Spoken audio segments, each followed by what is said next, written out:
Bonjour et bienvenue dans ce nouvel épisode d'Entrepreneur Café. Aujourd'hui, j'ai le plaisir de recevoir Benjamin Saada, fondateur de Fermat.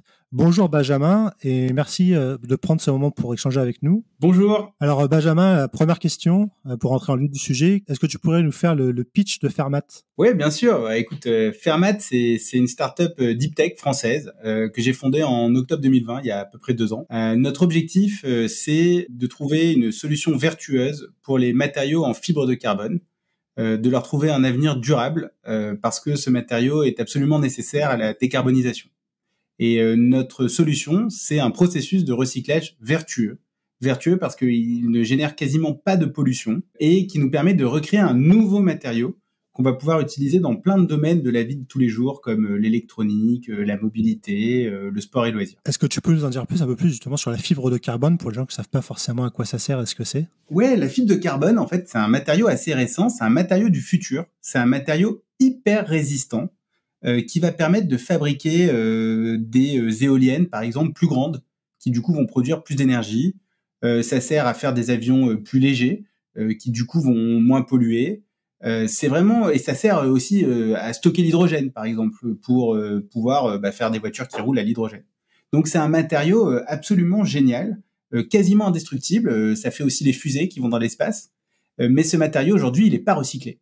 Et en fin de vie, du coup, ce matériau qui a servi quelque part à baisser la pollution, en fin de vie, il termine enfoui ou incinéré et on perd un petit peu l'avantage du matériau. Donc Fermat, sa mission, c'est de travailler la fin de vie de ce matériau pour recréer un nouveau matériau. Quels sont les producteurs à la base de fibres de carbone? Est-ce que c'est des grandes entreprises qu'on peut connaître ou c'est... Alors, je vais te parler de ça, mais je vais aussi te dire où le carbone est produit. La fibre de carbone, c'est produit principalement en Europe, aux États-Unis, en Chine, et dans l'Europe, c'est principalement produit en France.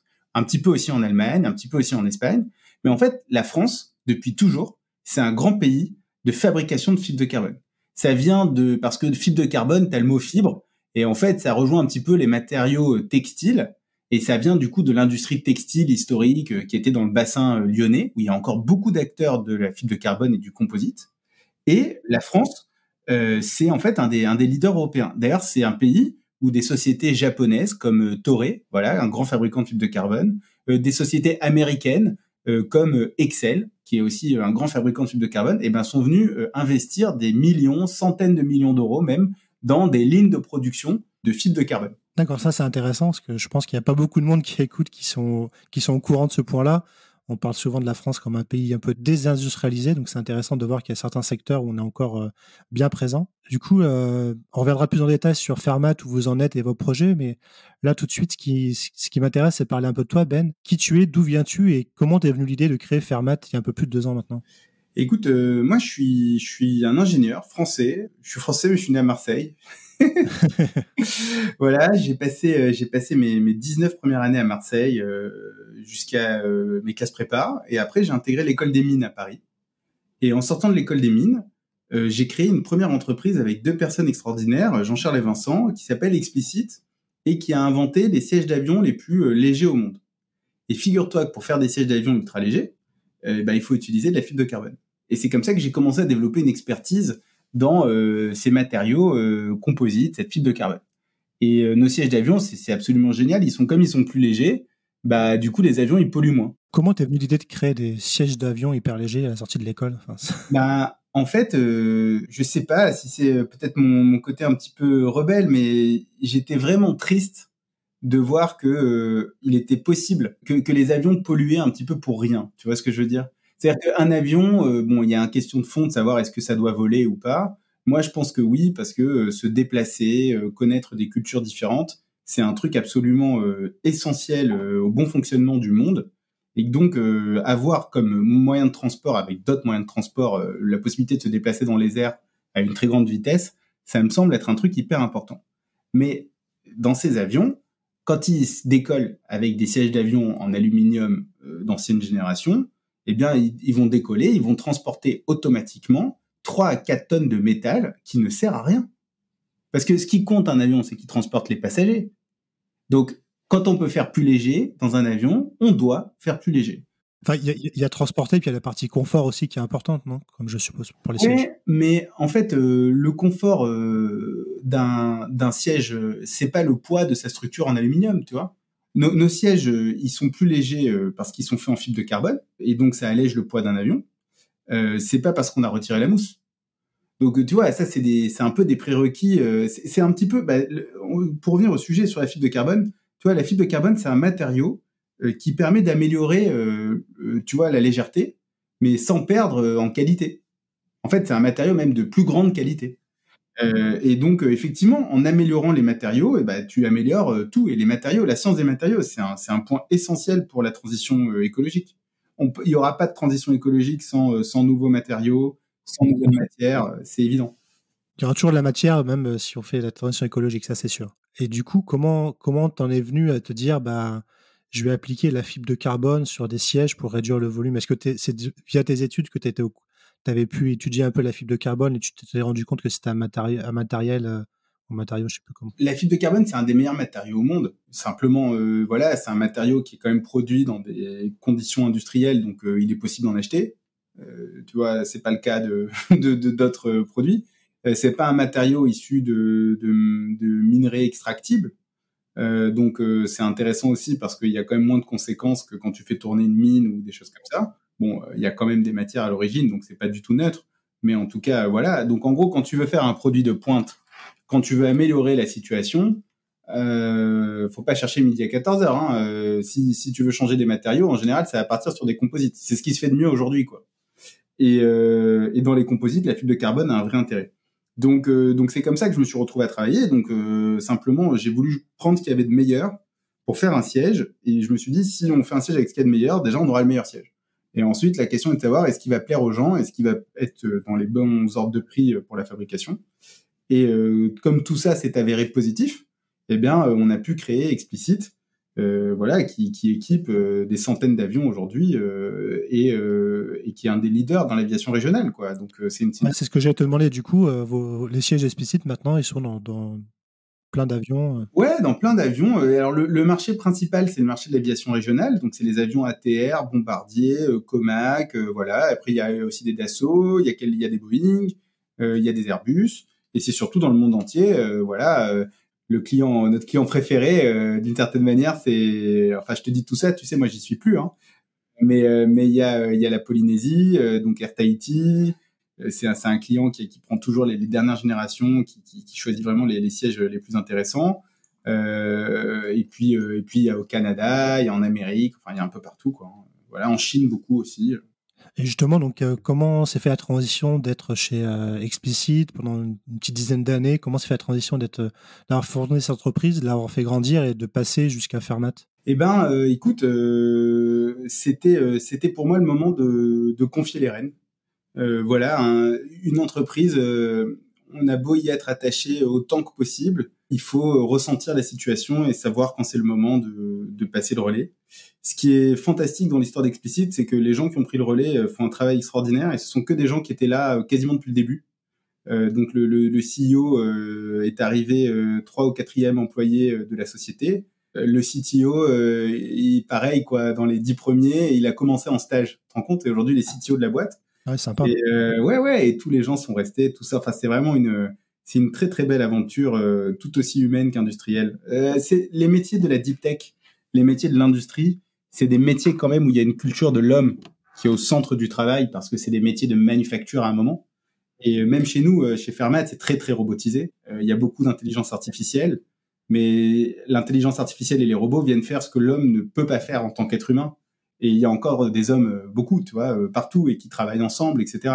Et donc ça fait de très très belles. Je trouve que ça fait des très belles sociétés. Et du coup, donc tu donnes les rênes à Explicit et là tu te retrouves à quoi prendre un peu de temps pour toi pour réfléchir à la prochaine aventure et tout de suite l'idée te vient de rester dans la fibre de carbone. Comment s'est fait le déclic pour lancer Fermat? Ben, écoute, j'ai la chance d'avoir, tu vois, depuis ma première minute de fin de mes études, d'avoir consacré ma carrière finalement à la décarbonation, ou en tout cas à contribuer, à essayer à mon niveau de contribuer positivement à l'environnement. Explicite, c'était une histoire dans un domaine. De ce domaine, j'ai appris plein de choses sur moi, sur les gens, sur l'industrie. J'ai noué plein de liens. Et ensuite, et pour moi, c'était évident. De toute façon, mon prochain travail serait dans une sorte de continuité environnementale, quoi. Donc, ce serait aussi pour essayer d'améliorer la situation et un petit peu améliorer la situation d'une certaine manière sans jugement pour tout le monde. Il y a une vraie logique inclusive dans le travail. Et les matériaux, c'est encore plus inclusif parce que ça touche vraiment tous les domaines. Et donc, effectivement, il a fallu réfléchir. Et là, je découvre qu'il y a 190 millions de tonnes de fibres de carbone qui vont être amenées et qui vont devoir être recyclées.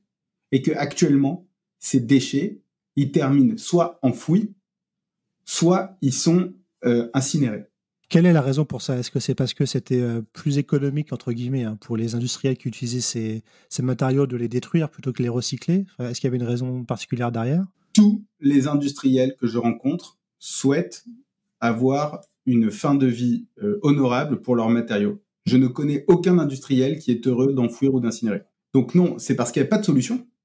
Ce sont des matériaux indestructibles. Je te dis, ça peut aller dans l'espace.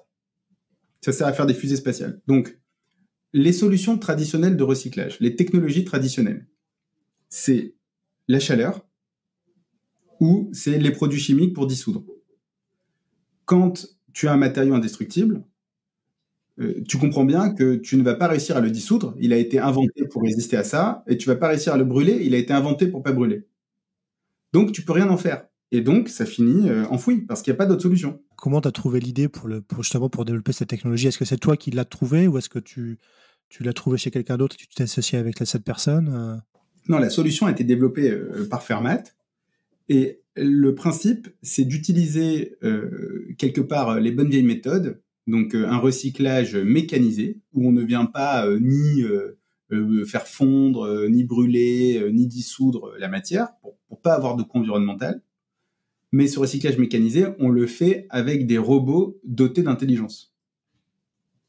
Et du coup, ça permet de faire des choses qui étaient impossibles à faire auparavant, comme réussir à découper quelques centaines de microns d'épaisseur de fibres de carbone sans casser la fibre à une vitesse très rapide dans des matériaux qui nous arrivent. Donc on utilise en fait des robots et des algorithmes qu'on entraîne pour pouvoir faire des choses que l'humain peut pas faire. Et en faisant ça, on arrive à créer un nouveau matériau qui n'est pas stricto sensu équivalent au matériau de départ, mais en revanche qui a quand même des propriétés vraiment intéressantes. D'accord. Donc si j'essaie de schématiser, imaginons que tu reçois un siège, par exemple, en fibre de carbone qui est en fin de vie. Il arrive chez vous, grâce à vos robots, puis à l'IA qui est intégrée, vous pouvez on va dire, le découper en plusieurs petits morceaux. Et ces petits morceaux, après, vous pouvez les réutiliser pour faire un nouvel équipement ou un nouveau produit. Exactement. Quand tu as eu cette idée-là, est-ce que ton premier réflexe a été d'aller voir les utilisateurs de fibre de carbone pour soumettre ton idée et voir quelle serait leur réaction si tu leur proposais de pouvoir recycler? Comment t'en es amené d'avoir l'idée et de réfléchir à la technologie à pouvoir créer la boîte et avoir des clients? Ben écoute, c'est exactement ce que tu as dit, c'est-à-dire que effectivement, il y a plusieurs piliers pour une création d'entreprise, pour les futurs entrepreneurs. Et ce qui est intéressant, c'est d'essayer de s'assurer de l'existence et de la solidité des piliers les uns par rapport aux autres en même temps. Donc effectivement, tu as un pilier technologique. Est-ce que mon idée ou mon concept est physiquement réalisable? Il y a un pilier commercial. Est-ce que les gens sont intéressés par mes solutions et à quelles conditions? Il y a un pilier industriel. Est-ce que je vais pouvoir le faire en grande quantité? Puisqu'il y a 190 millions de tonnes et que notre mission, c'est que les carbones ne soient plus enfouis, il faut quand même qu'on ait une solution qu'on puisse multiplier pour pouvoir, ce qu'on appelle la scalabilité, multiplier pour pouvoir traiter tout ou partie du volume disponible. Donc voilà. Et ensuite, il y a le financement. C'est quel va être le coût de tout ça et est-ce que c'est raisonnable de financer ce projet? Voilà. Donc effectivement, pour les entrepreneurs qui nous écoutent, c'est intéressant de réfléchir à tout ça en même temps. Et bien sûr, il y a une phase de progression. Et quand cette phase est atteinte, c'est-à-dire que chaque pilier est suffisamment robuste pour porter l'entreprise, là, il est temps de... C'est toujours... que ce soit la première ou la deuxième entreprise, C'est toujours extrêmement stressant d'aller déposer ses statuts, de signer les papiers qui vont bien et de créer son entreprise, mais il faut le faire une fois que si les piliers sont assez robustes, il faut essayer. Une fois que tu as validé donc, le marché, la scalabilité, l'intérêt des utilisateurs à recycler leur matière et que tu as créé ta boîte, après, la partie financement, est-ce que ça a été simple de convaincre des investisseurs de la pertinence du projet? Ou est-ce que c'était un peu compliqué de leur dire que va falloir que tu investisses dans tes robots? Je suppose que tu as dû créer une usine. C'est des coûts quand même. Je pense que c'est une question qui est ni simple, je sais pas comment répondre à ta question, parce que pour moi, c'est pas une question de simplicité ou de complexité. Il y a un besoin financier, puisque simplement, de manière pragmatique, il faut monter une usine, j'en sais rien, acheter des machines, recruter des gens, etc. Bon, la question, c'est quel est ce montant? Et ensuite, la deuxième question, c'est qui a la possibilité d'investir dans cette boîte? Donc c'est ça le challenge. Après, il n'y a pas d'histoire de conviction, parce que pour moi, si les investisseurs sont pas convaincus, c'est qu'il y a un problème dans le projet. Tout simplement, il faut réfléchir au positionnement. Enfin, il y a des raisons, je veux dire, pour lesquelles les investisseurs sont pas convaincus.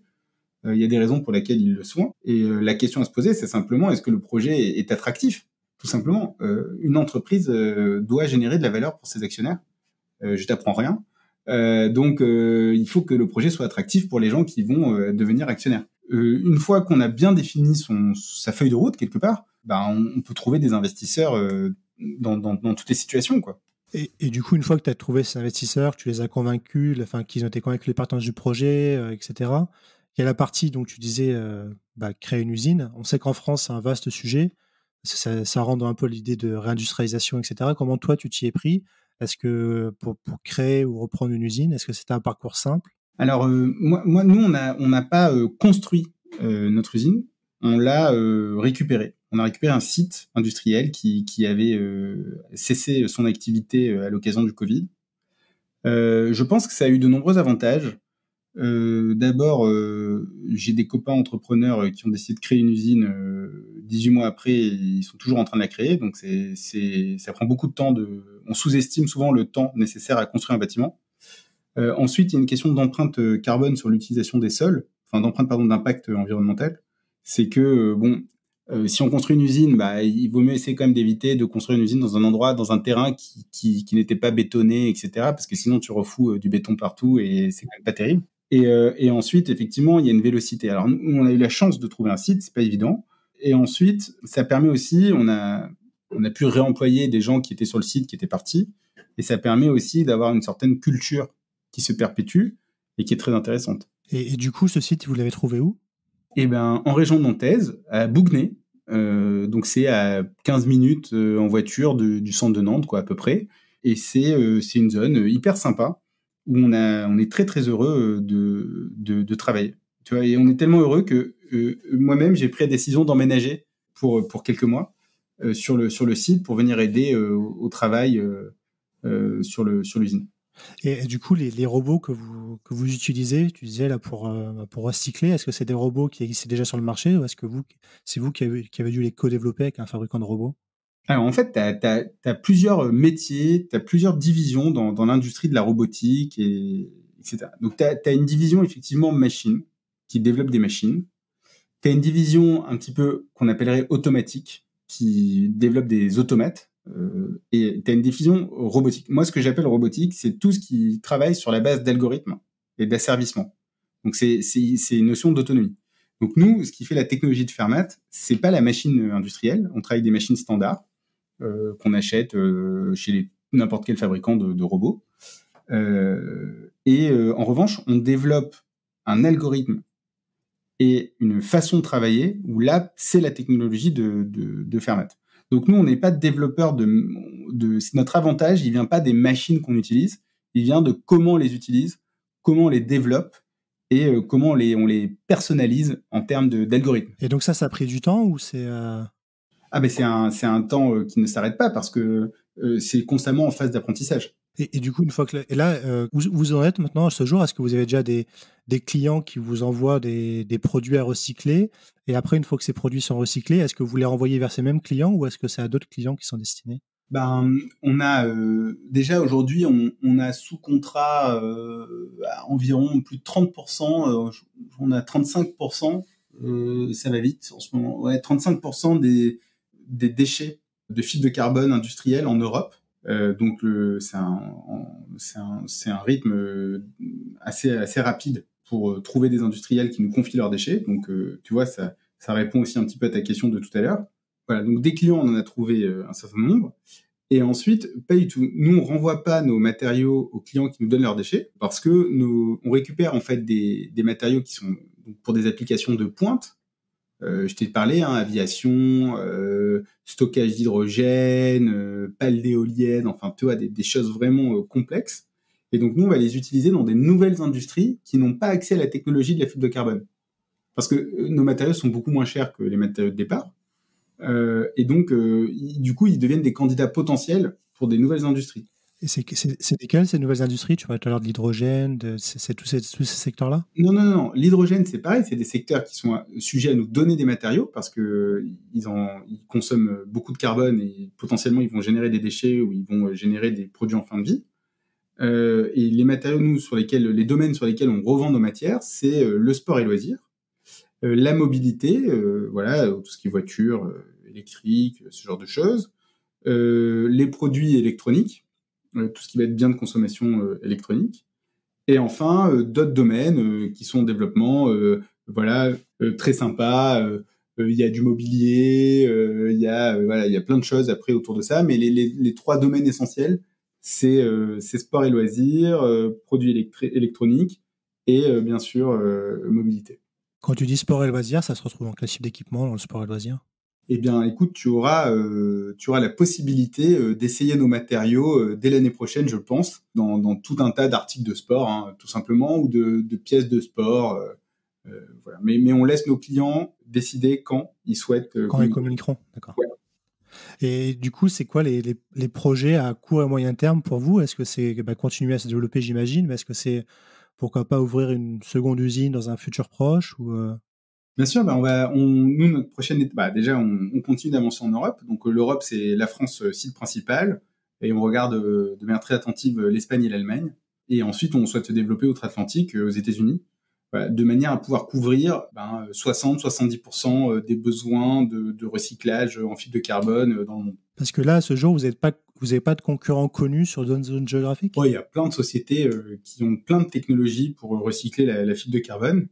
Nous, notre spécialité, c'est de faire un recyclage qui a une empreinte, un impact environnemental extrêmement faible, proche de zéro. Nous, c'est comme ça qu'on voit le problème. En fait, moi, ce qui m'intéresse et ce qui intéresse nos clients, c'est qu'on ne pollue pas et qu'on fait quelque chose d'utile. Utile, ça veut dire quoi? C'est-à-dire que c'est utilisable. À partir de là, sur ce domaine-là, on n'a pas réellement de concurrents. Mais maintenant, il y a plein de solutions et j'ai envie de dire toutes les solutions sont bonnes à prendre.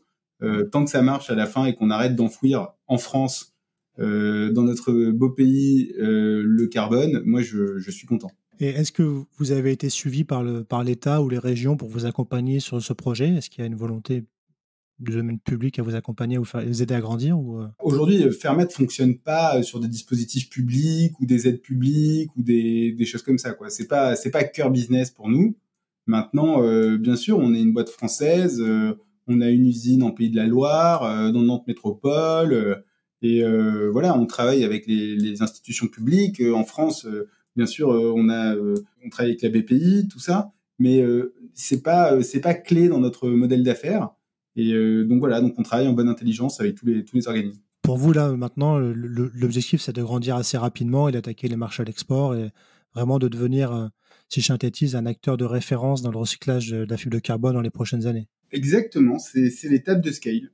On est en train de scaler, on scale les installations industrielles. Donc oui, le mot anglais, hein, passage à l'échelle en français, mais je suis désolé, je trouve ça beaucoup plus compliqué à prononcer. Donc on passe à l'échelle, on scale, on grandit.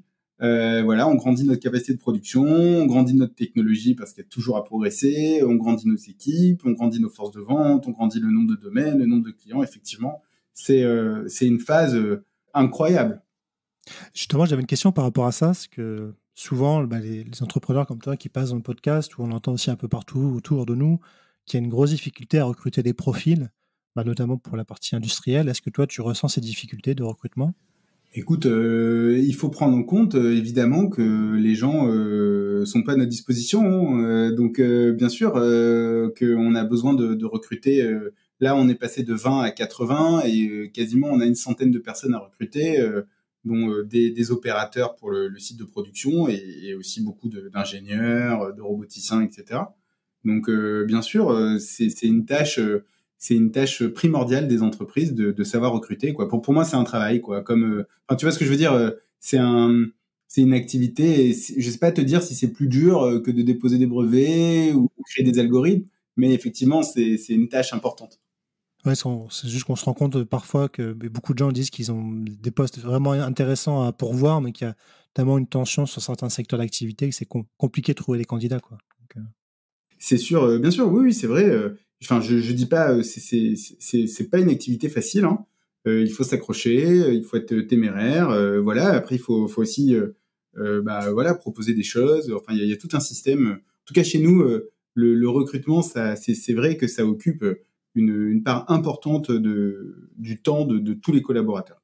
Du coup, Benjamin, on arrive au terme de notre discussion. La question que j'aimerais te poser pour finir, c'est si tu avais un conseil à donner à des gens là, qui aimeraient se lancer dans l'entrepreneuriat, mais qui n'ont pas forcément l'école et qui ne savent pas trop comment s'y prendre, quel serait selon toi un bon conseil pour débuter ? C'est une bonne question. Non, mais il faut. Je vais pas dire les trucs. Tu sais, faut s'accrocher, faut truc, etc. Parce que bon, c'est bien sûr tout ça est vrai. Mais non, moi je leur dirais il faut être très honnête avec soi-même, avec son projet, avec ses besoins. Et plus on est honnête, plus on est transparent, plus on est capable d'accepter ce qui va pas encore, qui sera nécessaire d'améliorer, etc. Plus les choses peuvent être intéressantes, je trouve, et très enrichissantes.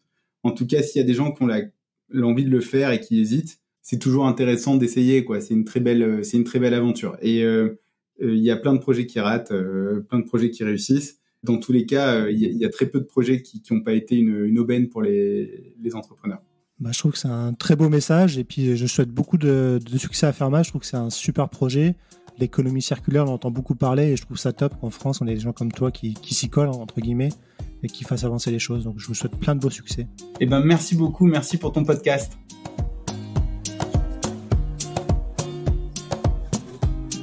Et voilà, merci à tous de nous avoir écoutés jusqu'au bout. J'ai été ravi de vous faire partager ce moment avec cet entrepreneur très inspirant.